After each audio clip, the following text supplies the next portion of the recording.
Welcome back to the Monday Q&A show, the show that answers your questions, helps you in a pinch, and is jet lagged so bad. In case you guys wonder, I am definitely in a different background here because I'm with my family.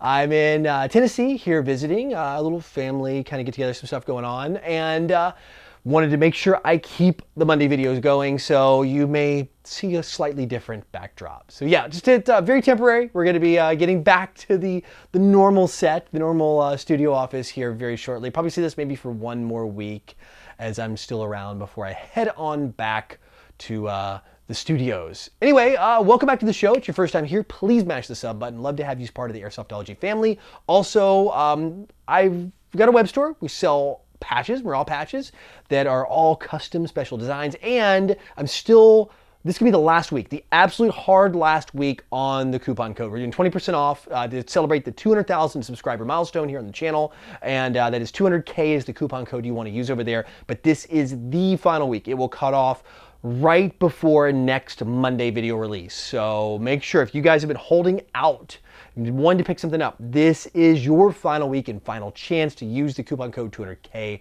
to get 20% off your entire order. That also includes free shipping. Aside from that, remember, this is your show, your questions, put them down in the comment section below. Vote up those favorite ones, and I will do my best to get them on this show or a future show. Be consistent. And like I said, mash that sub button, like if you like it, and notification bell. Notification squad's the way to go. Anyway, enough about that. Let's dive into what you're really here for. That's your questions in the Tippmann mail call. Digital Gamers writes, "Hey Jonathan, what are your thoughts on Bad Karma being put up for sale?" It's actually Hey Airsoftology, but it's funny, I read Airsoftology and I hear my own name. That's pretty bad. Anyway, we'll do it too long. I will answer to that actually if you ever meet me. But anyway, Bad Karma. It's a sad day. If you guys and gals don't know, Bad Karma Airsoft was the first airsoft field I ever played on. It was my home field for many, many, many years. It's based outside of Nashville, Tennessee, actually where I'm at right now. Not the field, but very close to where I'm here. And I found out the field was being sold, and this wasn't the only person that put it. There's a bunch of other you that put these down there. This comment's talking about Bad Karma Airsoft being put up for sale. It's a sad day because there's so many great airsoft memories. I mean, that field is pre-podcast for me. I played there. It's where I got my start, how I wanted to get into doing airsoft media and the podcast, and of course it turned into this show. So there's a lot there. I mean, that field really gave birth to a ton of players, so many great people I've met, friends I still have to this day, guys like Josh that owns Nashville Airsoft, Jonathan, another Jonathan, not me, but a different one, that owns Airsoft Barracks in Jacksonville, Florida. He used to be here. There's just so many fantastic people and so many great memories. I still remember in my mind clearly the first day I played. So it's a very sad day to hear that it's going to be gone. If you guys also didn't know, it was a non-profit field, not profit field, which was one of the few, I think, or only in the US when it comes to airsoft fields. Truly a nonprofit, actually truly registered as one. And also pretty large, I think 32 or 34 acres. I don't know what that converts to if you guys don't use acres as a measurement for land in your country, but it's big, pretty big field for just a regular private airsoft field. Anyway, sad day, definitely gave birth to many a great player. Noob Day, which had 1,000+ players that came out on Noob Day. We would do every year there. Mike would put it on, Mike Collinsworth, who owned the property and ran the field. It's sad, but things change. Mike's probably wanting to move on. I haven't talked to him about it, but I wish him the best. I mean, things can't carry on forever. Airsoft's really moving a lot of indoors lately, so I'm not surprised. You know, I know Mike just ran it, kept it going for the community.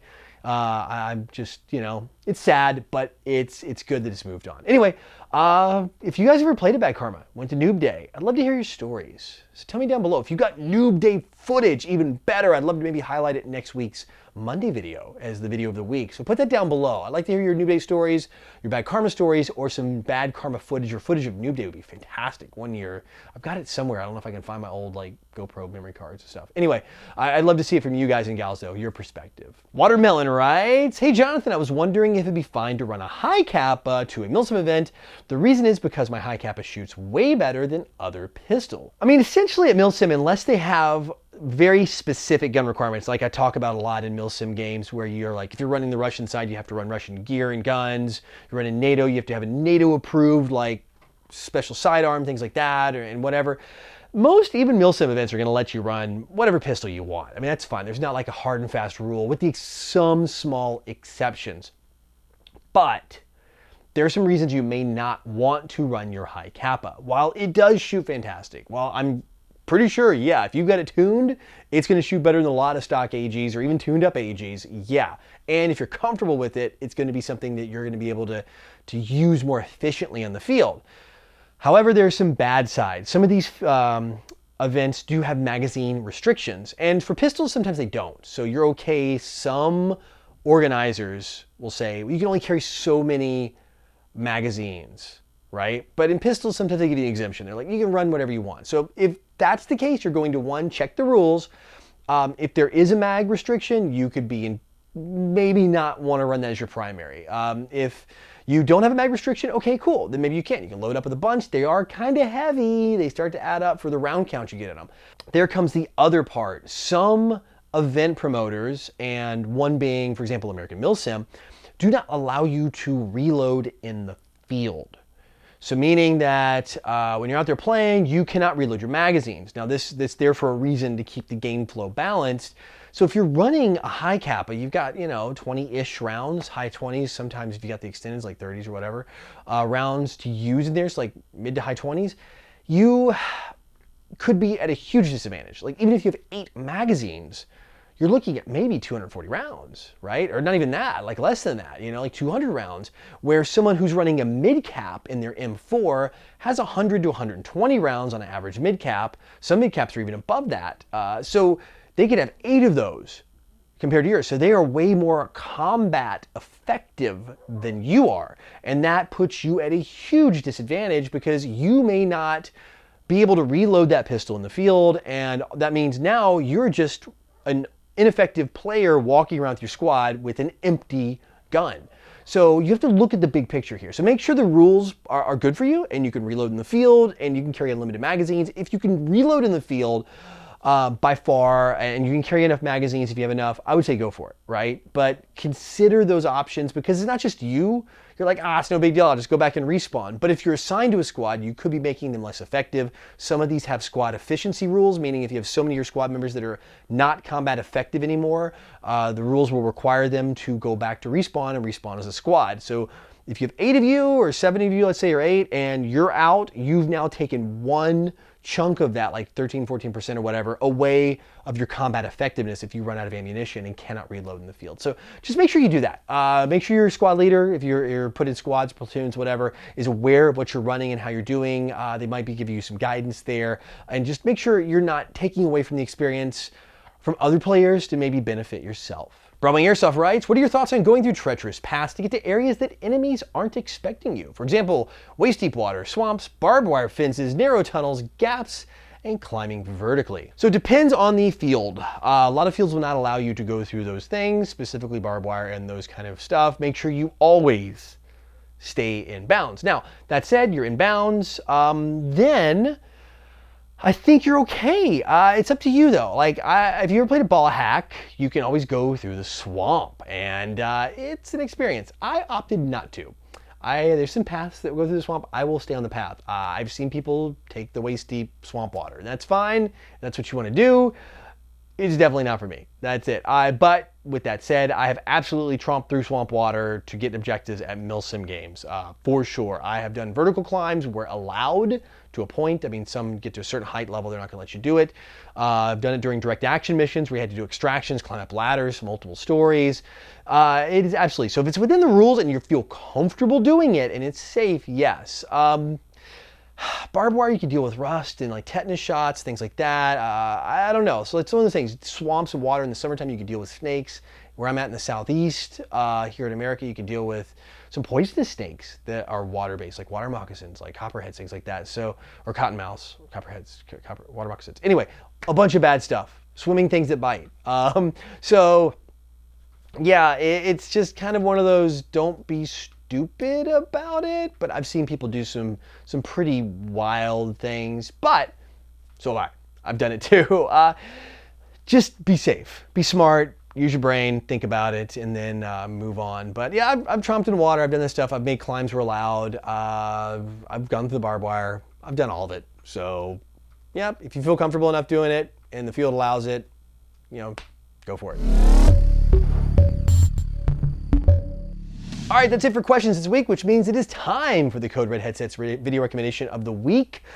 I'm making it through this, guys. My jet lag, I'm pushing through it. Like right now it's like 5 o'clock or 6 o'clock in the evening and every ounce of me wants to go to sleep. Anyway, let's talk about the video of the week. I picked another one out and I'm gonna save it for next week, another channel recommendation. But since I saw this, the last question here was from Broadwing Airsoft and I'm like, how have they never heard of this channel? So I click on the channel, like, so he's got like 50,000 subs. I got a little plugin I use, by the way, if you ever notice my things will show you the subscriber count when I always have the questions pop up. I have a little plugin that I use, it kind of gives some YouTube analytics and things. And I'm like, 50,000, that's a big channel. That's really big. Like, how do I not know these guys? So they've been around for a while. They've got some videos with like 2 million views on it. This is actually quite good. So I started diving deep on it. I'm like, man, how did I miss out? This is one of their most popular videos, a couple million views on it. Definitely worth the watch. This channel is, by far, if you like gameplay, just mash the sub button on it. This is a zero-brainer on this one. This is one of those, like, how did I, and this is what I love. Like, I still, to this day, miss, like, great channels, and I still am blown away. They didn't ask for a recommendation. Broadwing had no, like, they just asked a question. I was like, hey, that's a good question. And I'm like, wait a minute. And this is sometimes how it happens. Like, even though you don't recommend yourself, you didn't know you did, but you did, Broadwing Airsoft. Good job, kudos to you. Like I said, I enjoyed it, earned the sub button. Like as soon as I'm going through, I'm like, burp, sub. So they got mine, one more added to the pile. Anyway, so if you guys like what you see here, the video's been playing, go check them out. Great gameplay, definitely some humor involved in their videos. These guys are funny. I definitely laughed the whole time.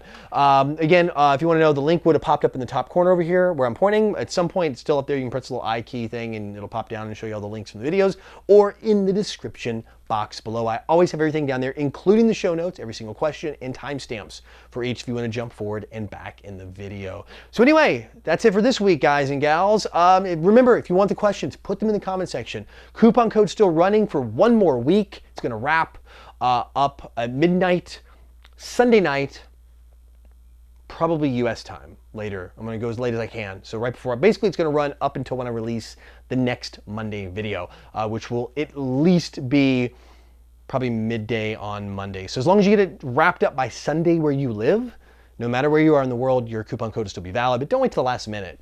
Some things are really low stock. I'm actually like looking like dangerously low stock on some of the patch designs. So if you've been holding out on those, you want to pick them up. Like I say, coupon code 200K, use it at checkout. Free shipping, still included worldwide. So until next week, go out, play some airsoft, have some fun. Maybe we'll keep this angle, change it up. There's more movie posters here. They got a really cool like room down here, like a movie room. Anyway, go out, play some airsoft, have some fun. I already said that part. But no matter what you do, call your freaking hits.